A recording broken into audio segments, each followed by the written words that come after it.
It's What the Farage time now, and today marks 3 years since Britain's momentous exit from the EU, a moment best summed up by the Brexit hero himself.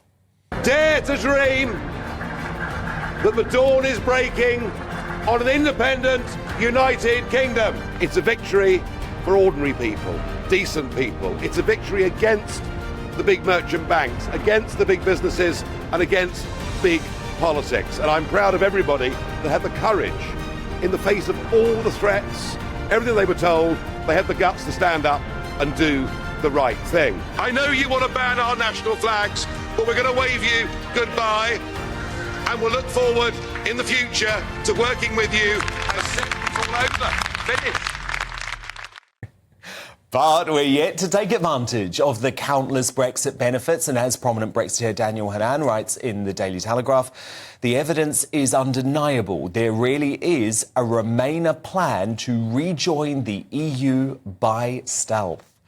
So, Nigel, happy Independence Day, but can you really be celebrating 3 years on, given that climate that Daniel talks about? Well, you can celebrate the fact that we smashed the establishment. I mean, What happened in Parliament Square, as we speak, 100,000 people were in Parliament Square on a cold, late January night, many of them without trains home, and they were there to celebrate not just leaving the EU, not just getting our independence, but beating a political establishment that have done their best for 3 years to ignore the referendum result. So let's not forget the significance of it. But I feel like I've moved house. You know, that was it. We were moving into a big new home with lots of rooms. And 3 years on, many of the packing boxes are still there, untouched. There's been almost no attempt in many, many areas to do anything. And they blame the pandemic, or they blame the war in Ukraine. Truth of it is, the Conservative Party never actually believed in it. In fact, the people who then took over post the referendum and then post the European elections of 2019 had been my mortal enemies for 25 years. And suddenly those that had fought me were the defenders of national democracy, and we're going to deliver Brexit. They never believed in it. I'm not even sure Boris Johnson actually believed in it. It was a political expediency. Now, of course, there were some that did, but not the majority of the Conservative Party. So we find ourselves with some small victories. We stand taller on the world stage in terms of foreign policy. We proved with the vaccine rollout, whatever you think of it, that freed from, that sort of dead hand of bureaucracy in the EU, there's more that we could do. But you ask, the 5.5 million men and women running small businesses, have they felt a benefit? The answer is no. No, we simply haven't removed the regulations. And only now, 6.5 years on from the referendum, is a piece of legislation going to the House of Lords that would get rid of some of this nonsense. So look, we haven't delivered, but the big one, and this mustn't be ignored, the turnout in the referendum was over 10% higher than the so-called experts predicted. And do you know why? Because getting back control as an island of our national borders was seen to be a key priority. Tonight, Rishi Sunak has sent out an email to Conservative Party members saying 3 years on, we got Brexit done and we've taken back control of our borders. I don't know whether to laugh or to cry. It's an outright lie. Legal immigration is running at levels hitherto never even dreamt of. And illegal immigration. I mean, look, I put that poster up, Dan. That poster of young men coming into the EU. I was condemned for it. But actually, what I was saying was, only by leaving can we stop this happening to us. And yet it's happened anyway. So there are millions of people out there who aren't very political, who are utterly hacked off at the lack of delivery on borders, on small business regulation, on financial services, on fisheries, and I could go on a list as long as your arm. And the problem is this. If I was polled now by The Guardian, am I pleased with the way Brexit's worked out? I'm a negative. I am in the negative camp.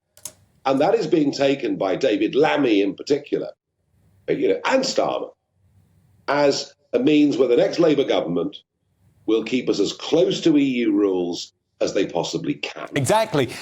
Whereas, as you point out, a lot of Brexiteers are dissatisfied about the fact that the Conservative government hasn't gone far enough. And look, you talk about Lammy, right? And actually, I think it's really important to acknowledge the nefarious role the broadcast media played in terms of doing down Brexiteers from the moment that the referendum result came in, because they hated it so much. And it feels to me, Nigel, but look, tell me if you think I'm wrong, but it feels to me like they are emboldened now.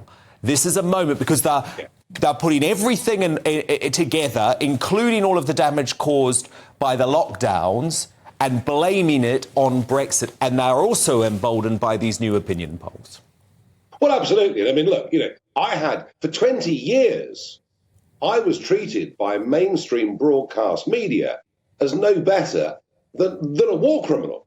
I mean, it was just extraordinary, for daring to say we should be independent. I mean, I was, the worst figure that had appeared in British politics for many, many decades, since the 30s. Look, if you listen to Radio 4 today, start with the Today programme, go through farming, go through the food programme, go through Woman's Hour, go right the way through, you will find every single programme blaming the problems we have today in this country on Brexit. And LBC this morning even broadcast without really even challenging a comment from Guy Verhofstadt, the foaming at the mouth former leader of the Liberal group in the European Parliament, the fact that Putin invaded Ukraine because of Brexit. And all of this goes on day after day, unchallenged. All of our ills get blamed on Brexit. Is it any wonder that people are getting disenchanted? So we have a real problem here that there is, whilst, we're not going to, we are not going to rejoin the EU for many, many, many years to come. The argument could be 5 or 10 years down the road. We're mirroring their laws, so why not have a say? That is some way off. The problem is we're heading back to Mrs May's Brino. Brexit in name only, Northern Ireland cut off from the rest of the United Kingdom, borders more open than they even were before the Brexit vote, and a political class in Westminster who are now more detached from the rest of the country on a whole raft of issues than they've ever been before. The question and the problem is, how do we fight this? Yeah, so what's the solution? Well, if I knew that, I'd bottle it. I don't know what the solution is, other than to say there may come a point, I don't think we're there yet, but there may come a point when we need to aim for a political revolution that is even bigger than Brexit itself was. And by that, what I mean is we have two main parties running this country who are now pretty much identical. Mm-hmm. Yeah, there are small differences here and there on non-dom tax status or what they say about the EU. But, there's no point saying we're going to stop the boats and then not stopping the boats. I mean, Starmer won't stop the boats, but then Sunak won't either. And there may come a point in the next couple of years when the public are genuinely ready for an historical shift in terms of the parties that we see fit to govern us. The last time it really happened was after the First World War, when the Liberals, who'd been in power for a very, very long time, got literally replaced by the Labour Party. And if we do see this move back towards being aligned with EU rules, potential membership lined up in the years to come, with all that implies, then that moment may come. For now, we've seen it in France, we've seen it in Italy. And look at Italy, look at Italy. But then you come up against the problem of our electoral system. Yeah. Giorgia Meloni would have struggled to win a single seat in Westminster.